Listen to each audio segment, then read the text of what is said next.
Highway के उसी सुनसान रास्ते से एक ट्रक जा रहा था।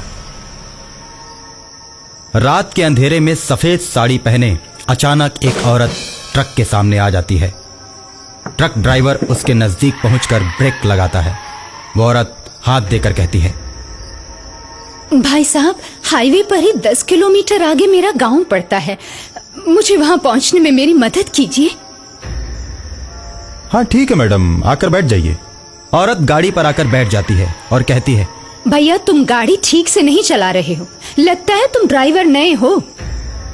एक तो मैंने आपको गाड़ी पर बैठाकर गलती की और आप मेरे ही बारे में गलत बोलती जा रही हैं। अरे इतना ही डर है तो मैं गाड़ी रोक देता हूँ, आप उतर जाइए। उतरने की बात करता है?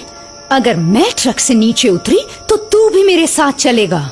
मैं ट्रक चलाना जानती हूँ। आगे हाईवे का घुमावदार मोड़ है जिसे मौत का मोड़ कहते हैं, जहाँ नए ड्राइवर्स का अक्सर एक्सीडेंट हो जाता है। और अगर तुम अपनी और मेरी जान की भलाई चाहते हो तो मुझे गाड़ी चलाने दो।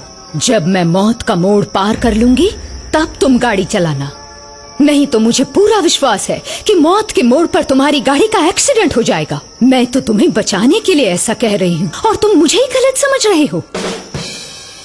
अच्छा तो ये बात है, फिर तो आप ही गाड़ी चलाइए, मैं भी थोड़ा आराम कर लेता हूँ।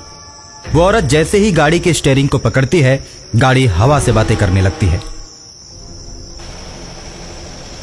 जिसे देखकर ड्राइवर के पसीने छूटने लगते हैं। अरे इतनी तेज गाड़ी तो मैंने कभी नहीं चलाई। अभी अपना मुंह बंद रखो, सामने मौत का मोड़ आने वाला है। ड्राइवर चुप हो जाता है और सामने से आते हुए ट्रक को औरत देखती है। उसके बाद उसमें इस तरह टक्कर मारती है कि वो पलटकर हाईवे पर गिर जाता है और उसके ड्राइवर और कंडक्टर दोनों मर जाते हैं। जब ट्रक ड्राइवर वो दुर्घटना होते हुए अपनी आंखों से देखता है तो उसकी चीख निकल जाती है, मैडम जी ये आपने क्या कर दिया? मैंने कुछ नहीं किया। हाईवेज पर अक्सर ऐसे हादसे होते रहते हैं। मौत का मोड़ जैसे जैसे नजदीक आता जाएगा हादसे होते जाएंगे, और इसीलिए मैंने तुम्हें ड्राइविंग सीट से हटाया, वरना तुम चलाते तो अब तक हम मारे जाते और वो ट्रक निकल गया होता। लेकिन जब मैं गाड़ी चलाती हूँ तो इस मौत के मोड़ पर बहुत सी गाड़ियों को टक्कर मार के उन्हें गिरा देती, लेकिन मेरी गाड़ी का बाल भी बांका नहीं होता।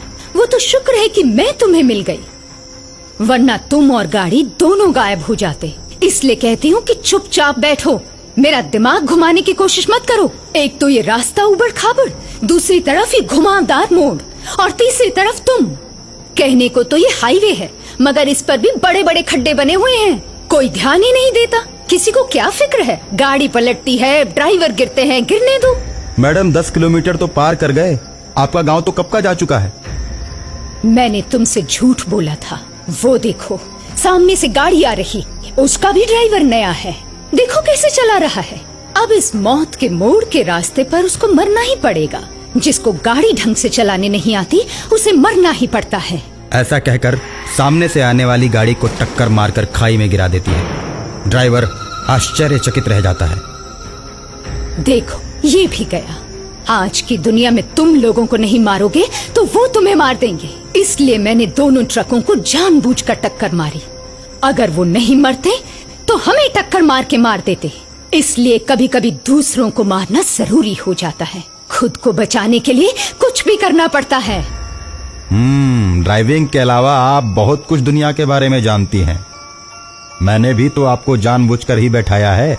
मैं जानता हूँ हाईवे पर मौत के मोड़ पर दहशत फैलाने में आप ही का हाथ है। मैडम मैंने इसीलिए आपको अपनी गाड़ी पर बैठाया है ताकि हमेशा हमेशा के लिए आपका खेल खत्म कर दूं।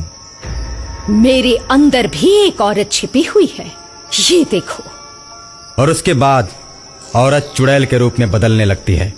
उसका चेहरा बहुत ही भयानक हो जाता है और वह ड्राइवर की गर्दन में अपना दांत गड़ा देती है। लेकिन ड्राइवर किसी तरह से अपने आप को छुड़ाकर गाड़ी से कूद जाता है और चुड़ैल को दौड़ाते हुए जंगलों के बीच ले जाता है। और कुछ देर के बाद ड्राइवर जंगल में एक छोटे से मंदिर के पास जाकर रुकता है।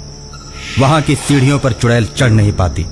ड्राइवर अपने आप को सुरक्षित महसूस करने लगता है और मंदिर के ऊपर टंगी हुई घंटी को तोड़ लेता है और उसी से मारकर हाईवे की चुड़ैल का अंत कर देता है।